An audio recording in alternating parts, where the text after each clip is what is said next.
Welcome back to the smartest year ever, no days off. This is Rosie Ruiz, moments after being crowned the women's champion of the 1980 Boston Marathon. She looked calm, flawless, and barely sweating. Looked like triumph itself. Except she hadn't actually run the race. 31-year-old Rosie Ruiz was a secretary from New York who'd qualified for Boston with an impressive time from the previous year's New York City Marathon, 2 hours and 56 minutes. She'd nearly missed the entry deadline for the event, but told organizers that she had brain cancer to get special approval. And that time that she ran, supposedly, of 2:56 should have placed her among elite runners, but witnesses later said she joined the race from the subway station near the end. In Boston, she allegedly repeated the stunt. On April 21st, 1980, Rosie slipped onto the course about a half mile from the finish line, blended in with the crowd of runners, and crossed first among the women with a staggering time of 2 hours and 31 minutes, the third fastest women's marathon ever recorded, and a 25-minute improvement from her New York City time. And almost immediately, something felt a little off. Other runners hadn't seen her. TV coverage showed no sign of her until the final stretch, and unlike the exhausted elites, Ruiz's hair and makeup were immaculate. Onlookers say she wasn't panting or covered in sweat, and that her thighs were less lean and muscular than typical world-class runners. I bet that stung. I bet that stung her. I bet that stung a little bit. And she told reporters that hey, I got up with a lot of energy this morning. What can I say?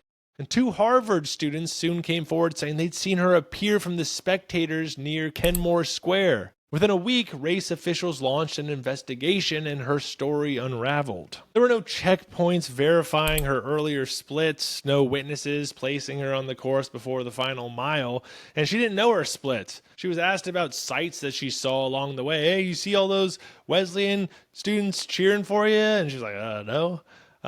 She had no details to provide, and also her measured resting heart rate that they measured later was found to be 76, which is like 20 to 30 beats per minute higher than what you would expect for an elite marathoner. On April 29th, the Boston Athletic Association officially disqualified Ruiz and reinstated the rightful winner, Jacqueline Garreau of Canada. And Garreau had actually led the race the entire way. She simply crossed the line second because Ruiz had entered late on the course. Reporters dug deeper and found Ruiz's supposed New York qualification time was equally suspicious. She'd apparently taken the subway, skipping most of the course before emerging and back just in time for the finish line. Her brief moment of fame imploded overnight. She became the punchline of late-night monologues and an instant cautionary tale, the woman who tried to shortcut the marathon. In interviews, Ruiz insisted she'd run the full race and that her critics were just jealous. They're jealous of my thighs. But the myth kept growing. She was arrested in 1982 for embezzlement from a real estate firm, and then again in 1983 for selling cocaine. So that's why she woke up with all the energy. All right, okay, that makes sense. Years later, when reporters asked about the controversy, Ruiz maintained that she'd run the full race, and she seemed pretty unfazed that cheating had made her famous. She doesn't seem real prone to honesty, put it that way. Rosie Ruiz died in 2019, still claiming that her victory was real. So there you have it. In the end, Rosie Ruiz's story became less about running and more about recognition, a symbol of how badly people want the appearance of success, even if they don't have the thighs for it. There are 20 days left, or 19 episodes remaining in 2025, which has really flown by for me in some ways, when I look at it from a high level. 19 episodes remaining in the smartest year ever. So I'm still figuring out what this is going to look like in 2026. So stay tuned. In the next couple of weeks, I'll definitely have some plans formulating. In the meantime, go check out my sources, which can be found in the YouTube description. Leave me a comment, rate, like, subscribe. Do you have any ideas? You let me know if you have any ideas for 2026.